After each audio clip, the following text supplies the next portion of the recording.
السلام عليكم كسو دوادا تاريخ سيد محمد عبد الله حسن سيد محمد عبد الله حسن الله نحرسته وحو كل شيء دغمدا بوخودله ee gobolka Togdheer ee wadanka Soomaaliya sanadka markuu ahaa 1856 sayidka qaybta hore ee noloshiisa caruurnimo waxa uu geliyay barashada quraanka iyo sunnada nabigeena naxariis iyo nabadgelyo korkiisa ahaatee kadib sanado badan oo uu geliyay barashada quraanka iyo diinta qaybaheeda kala duwan sayidka waxa uu go'aansaday inuu u kactimo dibadda si uu soo kororsado cilmiga diinta sanadka markuu ahaa 1852 ayuu sayidka u kacay dhanka iyo wadanka Sacuudiga gaar ahaan magaalooyinka barakeysan ee Makka iyo Madiina kadib dhowr sano oo wuxuu ku baranayay wadanka Sacuudiga wuxuu go'aansaday inuu dib ugu soo laabto dalkeena Soomaaliya oo xilliga ku jiray gacanta gumeystayaashii reer Yurub gaar ahaan Ingiriiska oo haystay gobolada waqooyi Talyaaniga oo haystay gobolada Koonfureed iyo Faransiiska oo haystay qaybta Djibouti سيد محمد عبد الله حسن وحو دلك دب وصل لابتay sanadka markuu ahaa 1855 asigoo ka soo degtay dekada magaalada Berbera kadib soo noqoshadiisa wuxuu bilaabay la dagaalanka gumeystihii reer Yurub iyo xabashada isla markaasna wuxuu aasaasay ciidankii daraawiishta duulaankiisii koowaad iyo midkii labaad ee dhaxmara daraawiishta iyo ciidamada gumeystihii Ingiriiska waxay dhaceen sanadkii 1899 waxayna socdeen weerarada ilaa 1902 goobihii ay iskaga hor yimaadeen sayidka iyo hogaaminaya daraawiishta iyo gumeystihii Ingiriiska labada duulaan waxa ugu waaweynaa duulaankii Afbakayle iyo kii Faradhedan gumeystihii Ingiriiska ayaa isku dayay inuu sayidka miiska wada hadalka la fariisto ha yeeshee mar waliba waxa lagu heshiiyo waxa uu ku soo idlaanayay guuldarro maadaama Ingiriisku aanan ka soo bixinin ballamaha la wada galo sayidka horkacaya ciidankiisa daraawiishta ayaa sii waday halgankii xulid u dirirka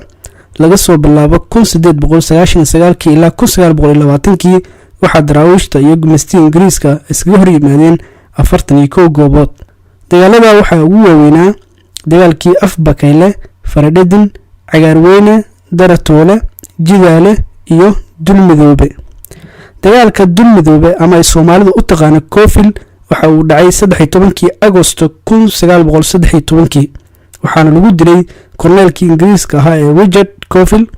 dilkiisa kadib sayidka waxa uu tiriyay gabaygii ahaa adaa Koofil oo jiitay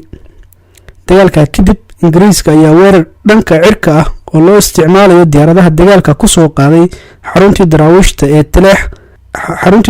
ee magaalada Taleex iyo goobo kale oo u dhawaa oo ay ku sugnaayeen dad rayid ah weerarka waxa ku dhintay dad aad u tiro badan oo rayid ah sayidka ma ahayn kaliya haliyay xulid u dirir ah laakiin sidoo kale waxa uu ahaa gabya wadiimeed iyo ugaas ama hogaamiye sayidka waxa uu tiriyay gabyo fara badan oo uu ku cabirayay mar waliba xaaladda uu ku sugan yahay iyo waxa la soo dirsa gabyadiisa waxa ugu caansanaa 9 nin oo walaalo ah Koofil Xuseen oo caqliga kaama baxo iyo kuwa kale oo fara badan oo halkan aan lagu soo koobi karin waxa xusid mudan in Ingiriiska iyo xabashadu ay isku kaashadeen la dagaalanka sayidka ha yeeshee ma aysan ka guul gaarin isku dayoodii gumeystihii Ingiriiska ayaa sayidka ku neenaysa jiray Mad Mullah oo ay ula jeedaan wadaadkii waalna ugu dambeyn Allah u naxariistay Sayid Maxamed Cabdulle Xasan wuxuu ku dhintay degmada Imey ee ku taala dhulka Soomaalida iminka ay xukunto Itoobiya sanadka markuu ahaa 21 December 1920 Somaliban ahay diridaba ana lehe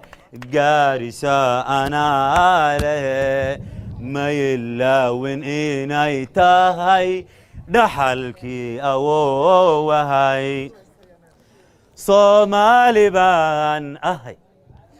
Somaliban ahay diridaba ana lehe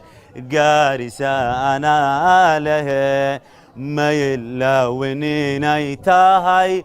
dhaxalkii awoowahay Soomaaliyo idil waxumaana uma qabo aanahay walaalnimo afku hadal islaam iyo isir baan wadaagnaa Soomaaliyo idil صوماليو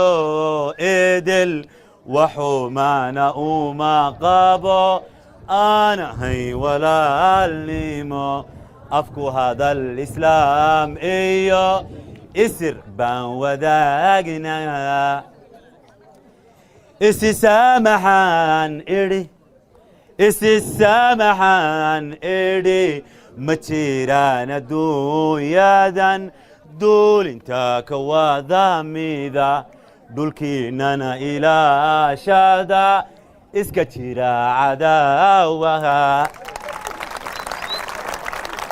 إسي سامحان إري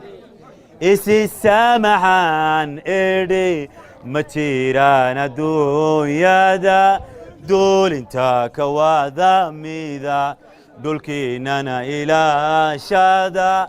إسكتيرا عداوها صومالي بان أهي صومالي بان أهي ديري دبا أنا له قارسة أنا له ما يلا ونينيتاهي دحلكي أووهي دحلكي أووهي دحلكي أووهي